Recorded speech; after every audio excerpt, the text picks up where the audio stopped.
जय हिंद। आप देख रहे हैं न्यूज हैस, आवाज आपकी सहयोग हमारा में आपका स्वागत है। न्यूज हैस की पहल कि ऐसे लोगों की आवाज जन जन तक पहुंचाना है जिनकी बात कोई सुनना नहीं चाहता। आपने टाइटल और थंबनेल देख ही लिया होगा कि साक्षर भारत मिशन कर्मी बेरोजगार क्यों कर दिए गए। क्या क्या आगे था कि ऐसा क्या कर दिया गया कि जो साक्षर भारत मिशन में 7 साल शिक्षा प्रेरक काम किए और वो काम करने के बाद 31 मार्च 2018 को अचानक से उनको बेरोजगार कर दिया गया, बिना सूचना का, बिना कोई लेटर का। क्या अक्षरांचल योजना या पढ़ना लिखना अभियान में सरकार उन्हें नहीं रख सकती थी, पर क्यों नहीं रखा? आज एक आपको पेपर का आर्टिकल दिखाते हैं जो आज का ही है ये, और आपको ये देख करके आश्चर्य होगा कि इसमें कुछ भी समझने को नहीं है कि हाँ, शिक्षा प्रेरकों के लिए कोई बात कही गई है या फिर कोई उम्मीद का किरण दिख रहा हो, ऐसा आपको इसमें कुछ देखने को नहीं मिलेगा। इसमें है कि साक्षरता कर्मियों की गहन निगरानी करने का आदेश।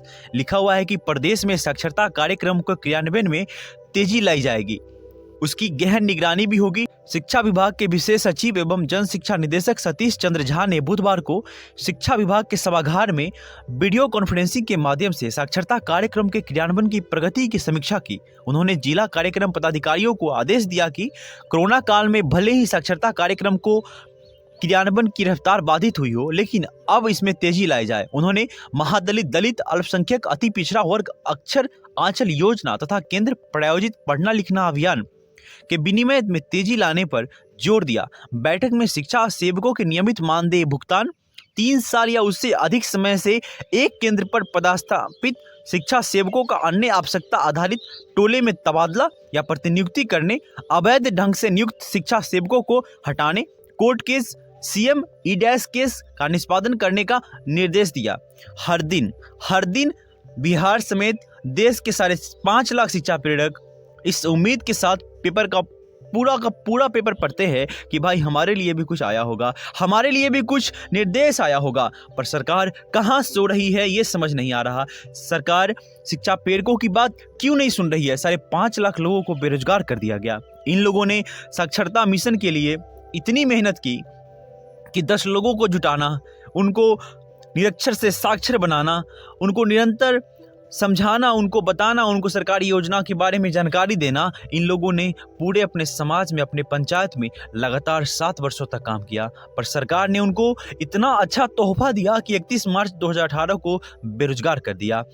इन्होंने अनशन किए, धरना किए, सब कुछ किया, पर इन्हें सुनने वाला कोई नहीं। आज भी लगातार बिहार समेत देश के हर एक राज्य के साक्षरता प्रेरक ज्ञापन सौंपते सौंपते उनकी हालत खराब हो गई है। विधायक जी हो, मंत्री हो या फिर शिक्षा मंत्री हो, मुख्यमंत्री जी हो, सबके पास जाकर इनकी हालत खराब हो गई है, पर कोई सुनने वाला नहीं है। इनकी बात को दबाया क्यों जा रहा है? इनकी बात सुना क्यों नहीं जा रहा है? आश्वासन देते देते इनकी कान सुनते सुनते पक चुकी है, लेकिन आश्वासन देते देते उनके मुंह नहीं दुख रहे। इस पर मेरा एक ही सवाल है कि ऐसा क्या कर दिया इन्होंने?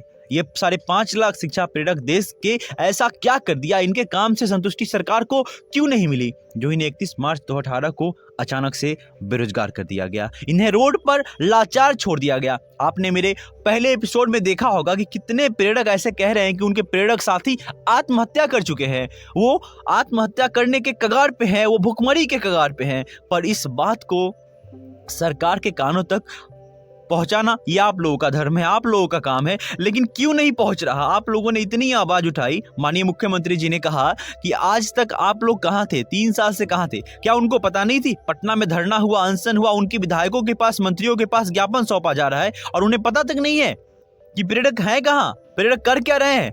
अरे भाई, आप सब जानते हैं, फिर भी आप अनदेखा कर रहे हैं। तो माननीय मुख्यमंत्री जी से मेरी यही आग्रह रहेगी कि ऐसे मत कीजिए साहब।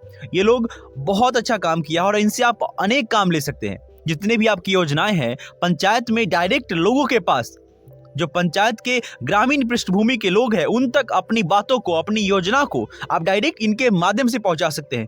प्रेरक है ये, प्रेरक से प्रेरणा वाली काम लीजिए। पूरे सरकार का मेरा ये अनुदेश रहेगा कि पूरे सरकार के समक्ष जो भी योजना आती है, जो पंचायत में चलाई जाती है, आप उसकी मॉनिटरिंग करवाएं। और मॉनिटरिंग करवाने के लिए ये शिक्षा प्रेरकों का एक बहुत बड़ा रोल रहेगा। आप इनसे वहां की जानकारी लीजिए कि योजना कैसे चल रही है, कैसे नहीं चल रही है, क्या सुधार होना चाहिए। ये आपको उस बारे में पूरी की पूरी डिटेल्स लेंगे। आप इनको इस काम के लिए रख सकते हैं। आज की बात मैं यहीं पे खत्म करता हूं, पर इतना जरूर कहूंगा कि बस विश्वास रखिए, और अपने साथियों द्वारा चलाया जा रहा इस ऑनलाइन मुहिम में बढ़ चढ़कर हिस्सा लीजिए। आपकी आवाज रहेगी, सहयोग हमारा रहेगा। हम आपकी बात सरकार के समक्ष पहुंचाने का कष्ट करेंगे। और एक चीज और कि विश्वास रखिए, आप लोगों को बिल्कुल ही, माननीय मुख्यमंत्री जी हो, किसी भी राज्य के या प्रधानमंत्री जी हो, जिस दिन आपकी बात वास्तविक रूप से उनके कानों में जाती है और उनको समझ में आता है कि आपका योगदान क्या रहा है, विश्वास रखिए उस दिन आपको सफलता मिलेगी। और सफलता आपसे दूर नहीं है, क्योंकि बिहार समेत संपूर्ण देश के जितने भी प्रेरक हैं वो अपने जगह से, हर एक जगह से ज्ञापन तो क्या, अपनी बात जा करके वहां के जनप्रतिनिधियों के सामने रख रहे हैं। और विश्वास रखिए सब अच्छा होगा, बस हिम्मत नहीं हारना है। और न्यूज एस हमेशा आप लोगों के साथ है। ऐसे लोगों के साथ न्यूज एस हमेशा है जिनकी बात कोई सुनना नहीं चाहता। जय हिंद।